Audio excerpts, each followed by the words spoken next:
Akakiiko akavunaanyizibwa ku ddembe ly'obuntu mu Uganda olwaleero nga yeegasse ku nsi yonna okukuza olunaku lw'eddembe ly'obuntu. Akakiiko akavunaanyizibwa ku ddembe ly'obuntu mu disitulikiti ey'e Wakiso kafulumizza ebyo bye kaazudde mu bitundu by'eno eby'enjawulo ebikwatagana ne ku by'okutyoboola eddembe ly'obuntu. Ssentebe w'akakiiko kano Eric Kasirye asabye abantu okufaayo okumanya eddembe lyabwe. Ono alaze obwennyamivu ku lw'abantu abasinga bagamba nti tebeefiiriddeyo wadde n'olwaleero ng'eggwanga likuza olunaku olw'eddembe ly'obuntu.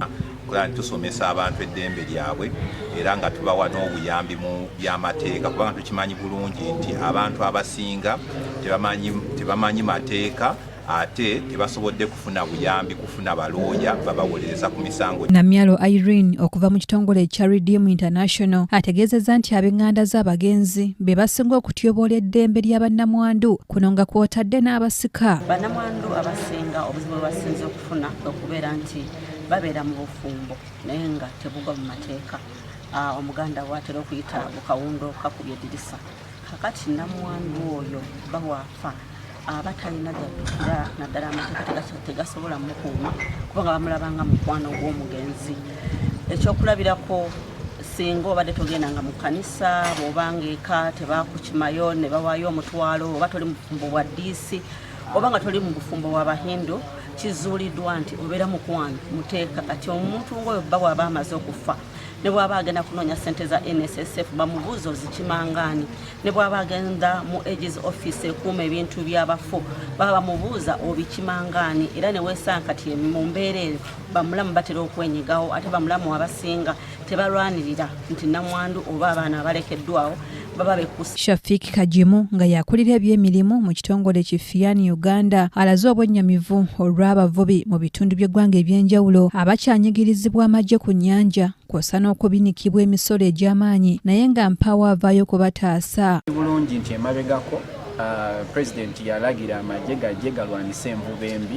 Ekintu ekirungi ky'okulwanyisa envuba embi okusobozesa okulaba nga ennyanja ebeerawo n'ebyennyanja bibeerawo, naye ate si tetulaba ku nnyanja ennaku zino.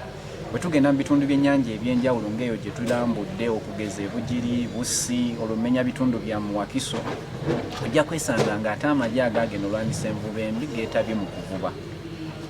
Kati awo tewaliwo bwenkanya olw'ensonga tewali mbeera muntu ono muvubi owa wansi gy'agenda kusobola kuvuba na kweyagalira ku nnyanja kyenkanya. Omuduumizi w'amakomera Wakiso ku Boy Ben Moses alaze nti basoomoozebwa omujjuzo gw'abasibe abasoba mu 4,100 abatannasalirwa misango.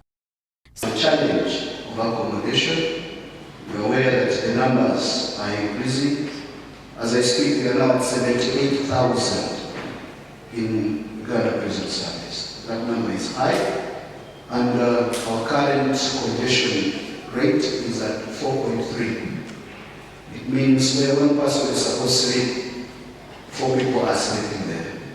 That is big issue. Ssentebe wa disitulikiti y'e Wakiso Dr. Matia Rwangabwanika asabye bannamikago bano obutalekerera akakiiko ak'eddembe ly'obuntu lino kubanga kabayambye kinene okusomesa abantu ebikwata ku ddembe ly'obuntu ekiyambyeko obuweereza bwa gavumenti ez'ebitundu okutuuka mu bitundu bino.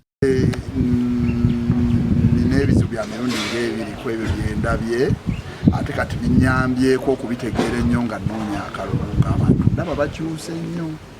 Abantu bagwamu essuubi n'olwekyo oli bw'amala okugaa nti abantu beeveemu babeeko kye bakola kubanga kyekyo community action mbw abantu babeeko kye bakola okulaba nti bafuna saaviisi abantu babeeko kye bakola okulaba nga bavaawo okutulugunyizibwa kizibu nnyo.